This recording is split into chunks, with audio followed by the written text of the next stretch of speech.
Hola familia, ¿qué tal? Bendiciones a todos. Berajot Lekulam, acá estamos una vez más en un nuevo video de estudio, análisis del libro Bereshit, ¿sí? Del principio, el primer capítulo de la creación, donde se narra la creación.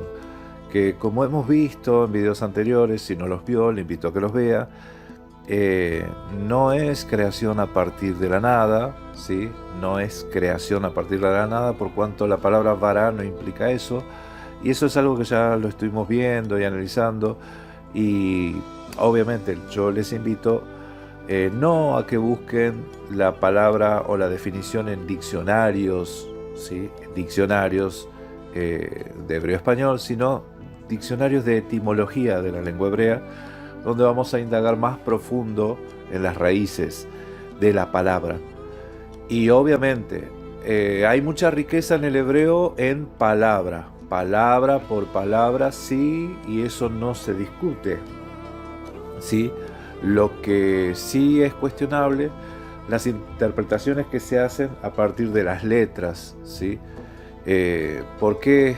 Porque si bien hay enseñanzas muy lindas que se puede llegar a escuchar de alguna análisis de alguna palabra, letra por letra, también se puede llegar a grandes herejías, ¿sí? Por eso es que yo le invito a no ir más allá de las palabras, ¿sí? Por cuanto la palabra es lo que tiene el significado. Porque las letras, hermanos, las letras que nosotros vemos acá, no son letras hebreas, ¿sí?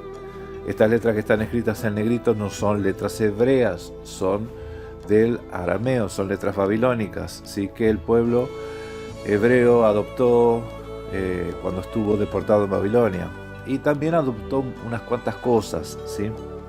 Por eso es que eh, tengamos cierto tacto a no meternos en el misticismo judío, porque a eso es Kabbalah, y la Kabbalah hace culto a los ángeles y hace invocación de muertos, invocación de demonios y un montón de cosas que van en contra de la Torá, ¿sí? Van en contra de la Torá.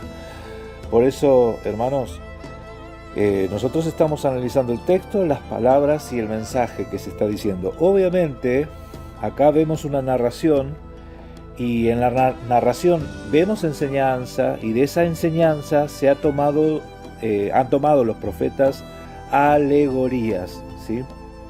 No estoy diciendo que lo que se está narrando acá sea alegórico, sino que necesariamente es un texto que está indicando un suceso. Y como les digo, creación no es a partir de la nada, no es a partir de la nada, no es una creación ex nihilo, sino es a partir de algo. No se narra qué es lo que sucede antes, sino a partir de que el Todopoderoso empieza a formar, a moldear, ¿sí? Como el alfarero. Ese es el concepto hebreo que tienen de su creador, su hacedor, su formador, ¿sí? Como un alfarero que agarra el barro, lo moldea y hace. O sea, la creación no es a partir de la nada, en la mentalidad hebrea. Y eso no contradice la ciencia, ¿sí? Si nosotros vemos en la narración y encontramos genealogías y uno puede llegar a hacer cálculos y decir, esto sucedió hace aproximadamente 6.000 años, ¿sí? No puede irse mucho más allá. Entendemos que cuando te dicen no, pero la Tierra tiene mucha más antigüedad, eh, está bien, hermano, eso no indica que sea algo contradictorio con las Escrituras, porque las Escrituras dice que cuando Dios creó los cielos y la tierra, no dice que los creó a partir de la nada, es que estaba todo mezclado, todo era confusión, todo era un caos, dice algunas traducciones, ¿sí? Estaba todo mezclado, todo algo homogéneo, ¿sí? Entonces, lo que hizo el Todopoderoso fue separar los componentes, separar y dar forma.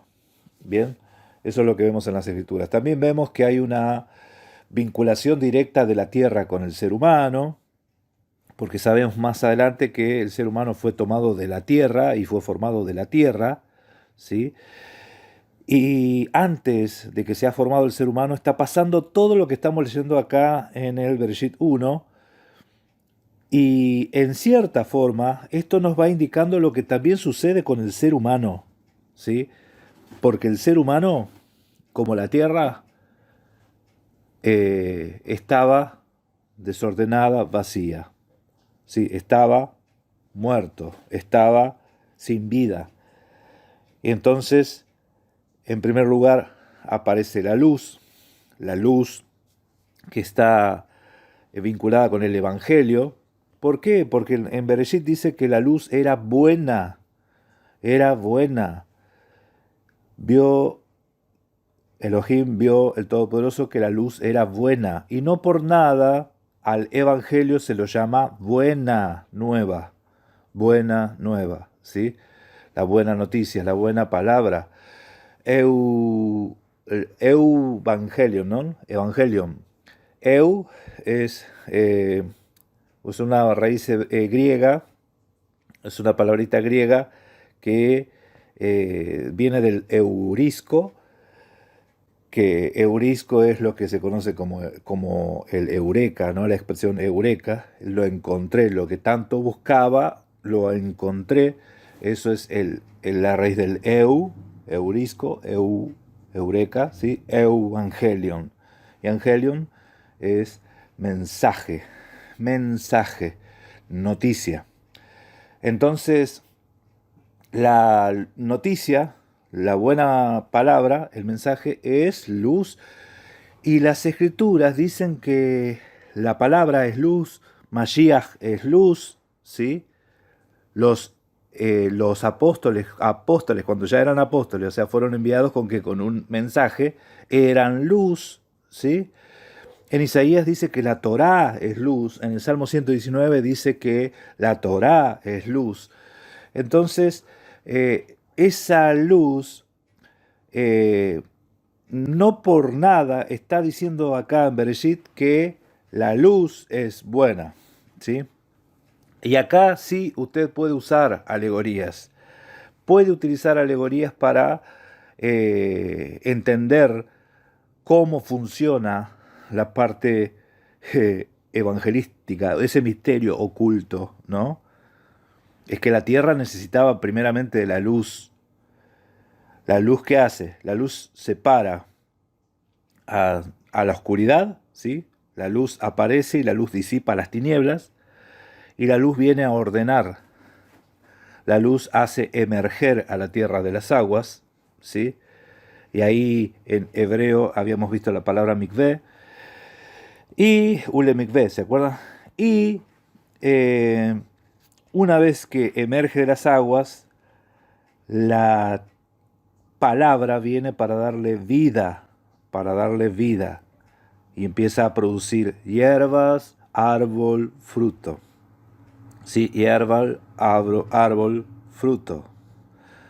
Sí, eso es el principio básicamente de lo que era el Evangelio, ¿sí? Entonces uno, para dar fruto primeramente tiene que recibir la vida, ¿sí? Tiene que tener un crecimiento, ¿sí?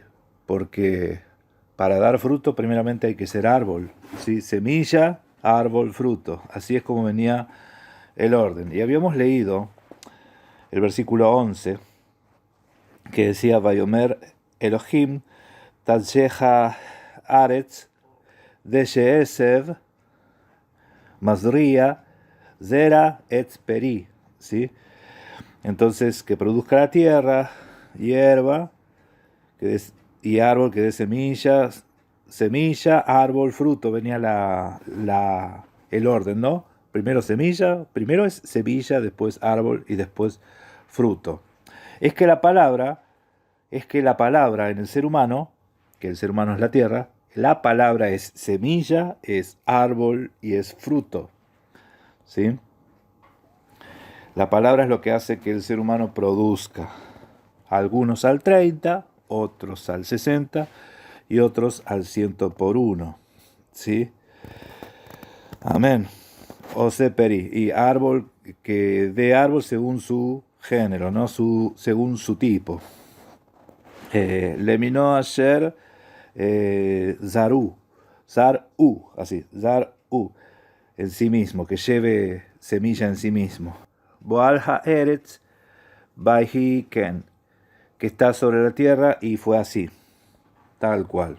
Bien, vamos con el versículo 12, vamos a seguir leyendo esto, pero entendamos que el fruto permanente de un árbol de pera es otro árbol de pera, ¿sí? Porque el fruto de un árbol, la pera, es un fruto perecedero, pero un fruto permanente es otro árbol de pera. Por eso está ese multiplicar, que produzca, es que multiplique, ¿sí? ¿O usted se cree que el Evangelio es algo para que se quede en su corazón y que quede ahí, ¿sí? El agua que está estancada se pudre. El agua que corre es agua viva, ¿sí? Es que el Evangelio es agua que corre, agua que fluye, agua viva, que salta para vida eterna, no es agua estancada. Entonces, entendemos que la palabra tiene que correr, la palabra tiene que fluir, y lo que usted recibió lo tiene que dar, ¿sí? Un tesoro, ¿no? Ha recibido un tesoro en vasijas de...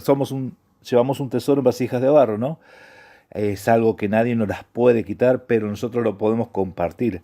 Nadie te lo puede quitar, pero lo podés compartir y multiplicar, ¿sí? Es que la luz se multiplica. La luz se multiplica. Va incendiando, va prendiendo, va encendiendo más luces. Eso es lo que es las lumbreras. Se puede compartir, la luz se puede compartir. Bien. Y en el lenguaje alegórico, la multiplicación del ser humano consistía, la multiplicación física es en hijos, otros seres humanos, los árboles, otros árboles, ¿sí? Y en el Evangelio hay que engendrar con la semilla del Evangelio, ¿sí? Y producir en otros, ¿sí? Un engendramiento espiritual. Producir un engendramiento espiritual. Por eso, cuando el apóstol Pablo dice que la mujer se salvará engendrando hijos, usted sabe que la mujer no engendra, la mujer es engendrada en lo natural, pero cuando habla de que se salvará engendrando hijos, entendemos que tiene que ver con predicar el Evangelio, ¿sí? Y justamente en esas expresiones pareciera como que la está mandando a callar a las mujeres, ¿sí? Miren, hermanos, en algún momento nosotros vamos a estar desarrollando estas enseñanzas del apóstol Pablo, porque todo lo que se hable tiene que ser conforme a las Escrituras, ¿sí? Y hay un diseño de parte del Todopoderoso, y en el diseño, no por casualidad o no por nada, las mujeres tienen más capacidad de habla. Esto está comprobado científicamente. La mujer tiene muchísima más capacidad de palabras, de habla, que el varón, ¿sí? Y eso sería un desperdicio si yo las mando a las mujeres a callarse, siendo que naturalmente tienen algo que es para transmitir un mensaje, ¿sí? Y fueron ellas las que transmitieron el mensaje cuando resucita Mashiach. Entonces, vamos tranquilos, vamos regulando la marcha y sigamos trabajando en este libro tan hermoso que es Bereshit. Y bueno, entendamos que frutos permanentes es lo que manda a hacer Mashiach en la gran comisión, ¿sí? En esa gran comisión que envía a sus 12, ir por todo el mundo predicando el Evangelio, bautizándolos en mi nombre y enseñando todas las cosas que os he mandado. Haced discípulos, ¿sí? Hagan mis discípulos, hagan discípulos míos. Obviamente que uno no hace discípulos propios, sino discípulos de Mashiach, ¿Por qué? Porque no es una enseñanza suya lo que usted está transmitiendo, sino que es la enseñanza del maestro. Entonces no son sus discípulos aquellos que usted enseña la palabra del maestro, sino que está formando discípulos del maestro. Con eso, entendiendo eso, hermanos, nos vamos a deshacer de muchos sistemas piramidales que se forman en las instituciones llamadas iglesias, entre comillas, ¿sí? Porque una cosa es la iglesia diseño humano y otra cosa es la iglesia diseño divina, la congregación, el pueblo, el único pueblo del Todopoderoso, la única nación santa. ¿Sí? ¿Cuál es la nación santa? Pedro dijo, ustedes son real sacerdocio, nación santa. Nación santa. ¿A quién se lo dijo? ¿A los judíos? ¿A los gentiles? ¿A quién se lo dijo? ¿Cuántas naciones tiene el Todopoderoso? Mire, es que nosotros tenemos la mente dividida. Pensamos que son 3 espíritus, pensamos que son 2 pueblos, ¿sí? Pensamos que son 3 dioses. Entonces, ahí hay un problema que se nos, se nos dividió la cabeza, ¿sí? Hablando mal y pronto, por causa de la teología. Entonces, a veces, esto es así como cuando nosotros estudiamos al ser humano, y usted estudia el sistema digestivo, el sistema respiratorio, el sistema circulatorio. Por más que usted lo estudie por separado, eso no indica que sean 3 cosas distintas, ¿sí? Sino que está todo tan vinculado, porque todo forma una máquina, todo forma un organismo, ¿sí? Lo mismo pasa con las escrituras, lo mismo pasa con la palabra, el mensaje. Tenemos el mensaje dividido.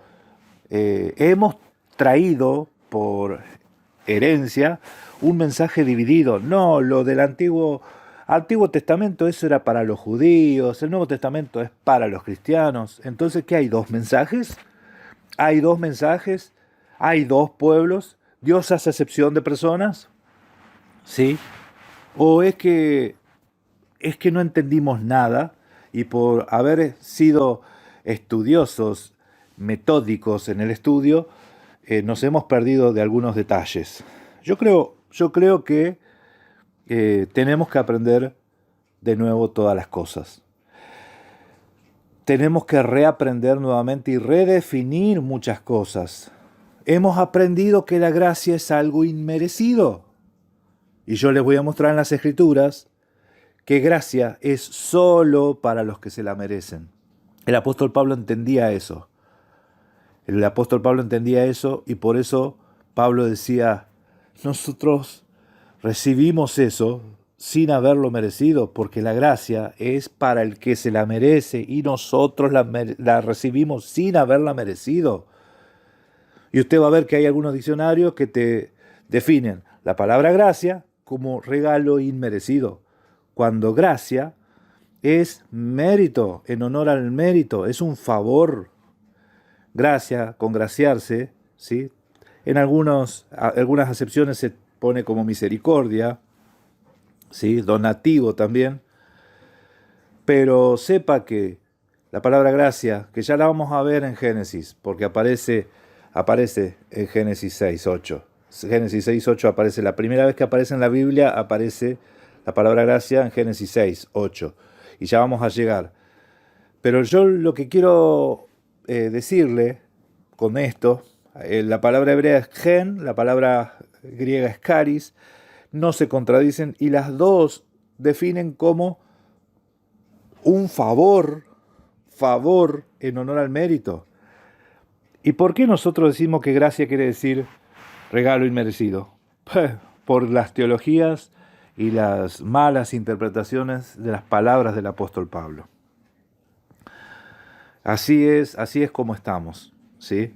Entonces tenemos que redefinir gracia, tenemos que redefinir fe, porque hemos creído que fe es creer. Y resulta que los demonios tienen fe entonces, porque ellos creen y tiemblan. Encima parece que fuese más fe todavía, porque ellos creen y tiemblan, ¿sí? Si nosotros somos salvos por fe, ¿los demonios son salvos por fe también? Es que no entendimos lo que es fe, hermanos. Y fe no es creer, ¿sí? Fe es fidelidad, sujeción, obediencia. Entonces, sí tenemos que redefinir muchas cosas, muchas cosas. Vamos a leer un poquito más para seguir avanzando en la lectura de este libro Bereshit, ¿sí? Y así seguimos avanzando y podemos ir continuando viendo algunas cositas más. Bueno, leamos el versículo 12. Dice, Vatotzeja eretz de she'esev masdria sera leminehu. Bueno, y produjo la tierra hierba verde, hierba que da semilla según su tipo, según su naturaleza. Ve'etz y árbol, o seperi, asher zer'u. Y árbol que dé fruto que contenga su semilla. Boleminehu, según su tipo, ¿sí? Boleminehu. Vayar Elohim Kitov, y vio Dios que era bueno, y vio Elohim que era bueno. Vaihi Erev, Vaihi Boker, y fue la tarde, y fue la mañana, Yom Shelishi, del día tercero. Vayomer Elohim, Yehi Meorot, y dijo Elohim, haya luces, ¿sí? Haya lumbreras, haya luces. Virquía, en la expansión, Hashamayim, de los cielos. Lehavdil, para separar, Vein Hayom, Uvein Halayla, entre el día y entre la noche. Behayu Leotot, y que ellos sean o estén para señales, ¿sí? Para señales, Jotot, ¿sí? Señales en plural. Ulemoadin, y para las convocaciones, las citas. La palabra Moadim no representa estaciones, o sea, no significa estaciones en el concepto que nosotros tenemos como estaciones, ¿sí? Yo soy de Sudamérica, Argentina, y en el año tenemos 4 estaciones, otoño, invierno, primavera, verano, pero hay países que no tienen 4 estaciones, o mejor dicho, tienen 2 veranos, ¿sí? 2 veces el verano, no hay otoño. Esto es algo raro para uno que no vive en esa zona, pero por ejemplo en El Salvador, en Honduras, ellos tienen 2 veranos. Sí, estoy hablando de Centroamérica. Y acá cuando habla de estaciones no se está refiriendo a las épocas del año específicas para nuestra mente, sino a las épocas del año que el Todopoderoso estableció para santas convocaciones. Y sí tiene que ver con la época de la cosecha, ¿sí? De los primeros frutos, sí que tiene que ver. Pero bueno, sepa que el principio o el establecimiento de la palabra Moadín no indica verano, otoño, primavera, verano, otoño, primavera, invierno como época del año, sino como citas, como convocaciones, como santas convocaciones, ¿sí? Entonces el Todopoderoso preparó la mesa para tener una cita con su creación, ¿sí? Con su creación que el que tiene la primacía sobre la creación de lo físico es el ser humano, fue puesto sobre la creación, ¿sí? Sobre la tierra. Esto lo vamos a ir viendo también. Pero Moadim son convocaciones, reuniones, citas, ¿sí? Y estaciones se tradujo como estaciones, no está mal traducido como estaciones, pero no se refiere a épocas del año cronológicas, sino que a las épocas del año en que el Todopoderoso convoca al ser humano, ¿sí? Lo convoca. También se ha traducido como asamblea porque en estas citas hay reuniones, hay asambleas donde se congrega la humanidad. Pero bueno, esto está interesante porque las lumbreras, ¿sí? Dijo el Todopoderoso, haya lumbreras en la expansión de los cielos para separar el día y la noche, ¿sí? O sea, no solamente es la luz lo que separa la oscuridad de las tinieblas, sino que las lumbreras separan el día de la noche. Pero las lumbreras no están en el día, las lumbreras están en la noche. ¿Sí? Y sirvan de señales para las estaciones, dice, ¿no? Y sirvan de señales para las citas, las convocaciones, los días, los tiempos establecidos, días, años, ¿sí? Porque todas esas cosas había que llevar en cuenta, y eso se ve en la Torá, que hay que llevar un conteo de días, llevar conteos de años, ¿sí? Pero esto es lo que quiero que, con lo que nos quedemos hoy, antes de terminar este video, ¿sí? Porque lo vamos a seguir desarrollando en el próximo. Pero sepan esto, la luz te determina lo que es día y noche, pero la luz está en el día. Ahora, las lumbreras no están en el día, las lumbreras están en la noche, ¿sí? O sea que hasta en la oscuridad, el Todopoderoso establece lumbreras que le van a servir al ser humano, ¿sí? Que van a servir al hombre como señales. Fíjese que acá dice que para que sirvan como señales. ¿A quién? Si todavía no estaba creado el hombre. Sirvan como señales, ¿sí? Es que todo lo prepara para el ser humano. Lo prepara para el hombre. Entonces, sepamos que los que a nosotros nos va a ir guiando, los que nos va a ir orientando, señalizando el camino, son las lumbreras. Son las lumbreras. Lo voy a desarrollar en el próximo video. Para que no sea muy largo. Por ahora esto es todo, ¿sí? Les invito a que vean el próximo video. Y si no veo los videos anteriores de esta serie, le invito también a que los vea, así estamos en sintonía y sepa usted también, ¿no? De por qué decimos lo que decimos. Bendiciones, mis hermanos. Un abrazo grande para ustedes. Shalom, shalom. Y el Eterno los bendiga y los guarde.